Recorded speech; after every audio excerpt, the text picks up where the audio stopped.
and myself. And so then the war broke out. Yeah, let's, okay, so December 7th, 1941. Do you remember where you were and what you were thinking? Absolutely. It was a Sunday morning. I was working I had to go to work at the chocolate shop, and I had to go to work at 11 o'clock in the morning.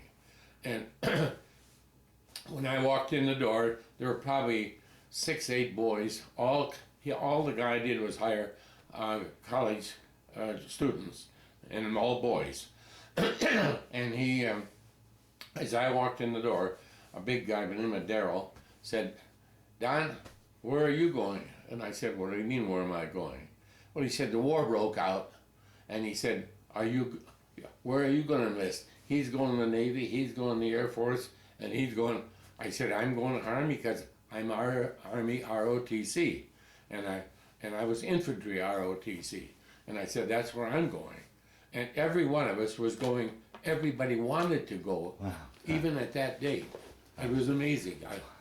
And so I think I told my folks about it, and I went home at Christmas time, which I imagine our Christmas thing started a week or 10 days later, and I didn't get to go home. It was 234 miles, and I only went home twice in that first semester, and I hitchhiked both times. That was up to, Dad would meet me at the bus, which was 8 miles from home.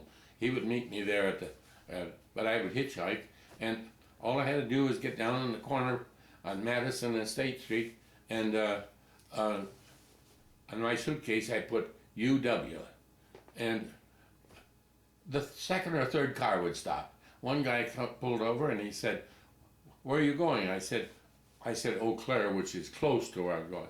I said, "Eau Claire." He said, "I'm going to St. Paul." He said, "Jump in. Can you drive?" And I drove it up there and woke him up, and I had a free ride home. But I went home at Christmas time and said to the folks, "I'm going to enlist."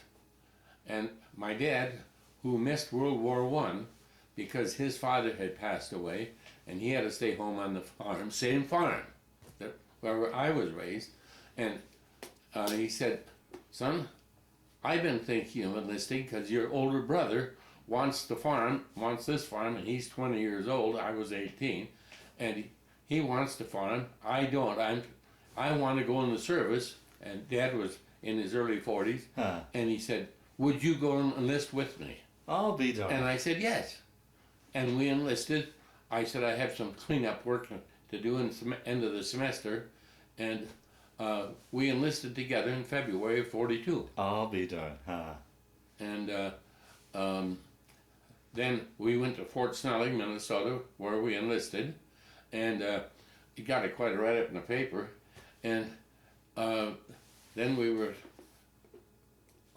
we got on a train and we went to Texas, to Camp Roberts, California. The both of you together at the same? Together. How much soon after you guys enlisted did you ship off for boot camp then? 10 days, 2 weeks. We enlisted in early February and we went in before Easter. And so I had to go back down, and to close out my apartment and what have you, and resign from my job and my school. But then we got on the train. Well, I'm sorry to keep you interrupting here, but what'd your mom think about all this? Not only her son was enlisting, but her husband. My dad was a very domineering person, so Mother never questioned his decisions. Oh, okay. And when she never, I don't think, he always said, "We're going to do this."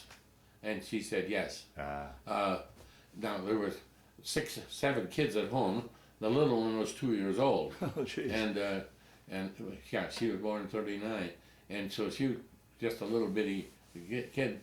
And I don't remember that Mother ever said anything. And so Dad was so happy because he wanted to enlist, but now he had a chance to go together. I'll be there. I never thought much about it, and until I got in service and looked around. Your dad is here with you, Yeah. You know, and we went through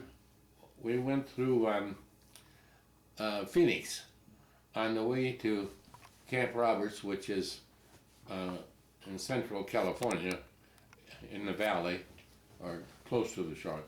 And that's the first, I couldn't imagine that any place in the United States, I was 18, any place in the world would have green grass in February. And here were these beautiful lawns and what have you. Well, we got to Camp Roberts, California, which is by Paso Robles, and that started our 90-day training. And we completed our,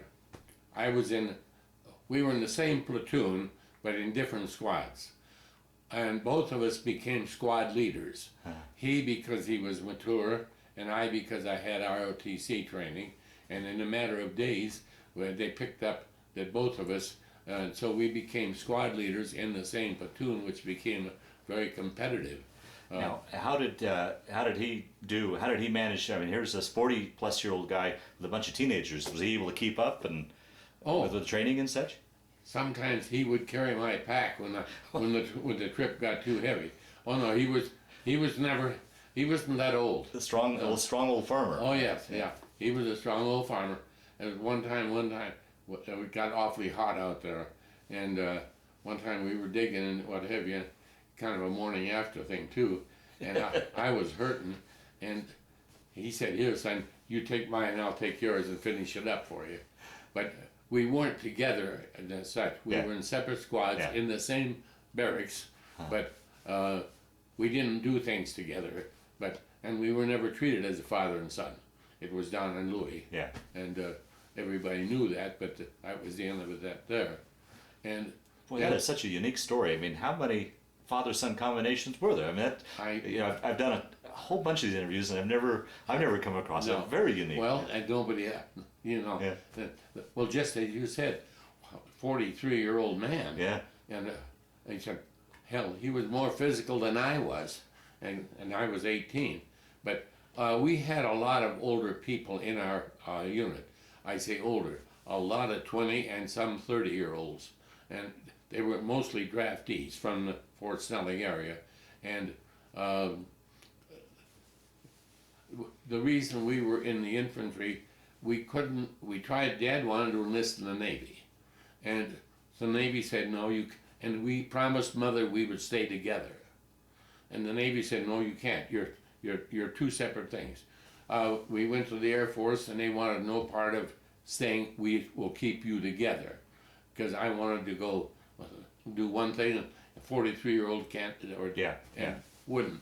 So the infantry would take anybody if they were warm at that time. The war was on. And so we said, yes, you can stay together. That was one of the rules we promised my mother. We asked her mother. We promised her that we'd stay together. And then when we graduated from our 90 days, then it was March, April, May, June. The first part of June, I had passed the test to go to OCS. And I wanted to go to OCS because I was in ROTC, which is the same. My dad passed it also. And he said, no, I'm not going. I want to be a sergeant. And he said, no, I'm not going. And at the same time, there was a family in Michigan that had 6 sons that had all been lost at sea in one. Oh, the Sullivan brothers? So, okay. And then the Army said, you can't stay together. Right, okay. Because of, was Sullivan? Mm-hmm. Okay. And because of that, you can't stay together when we go into more activity after basic training. So I went off to OCS in Fort Benning, Georgia, and well, actually, I couldn't go until after my birthday in July. I couldn't go they wouldn't take it until I was 19. Oh, okay. So I became a Lance Corporal, if you know what that is, a Lance Corporal, and I helped in training for a month or two there. Then I went off to OCS in July. My dad's outfit, the group all stayed together, and they shipped to Alaska, and they stayed in Alaska for 27 months out on Kiska Attu on the islands, and they saw minimal combat, but rather tough living conditions for 27 months up there. He came back a staff sergeant in '44.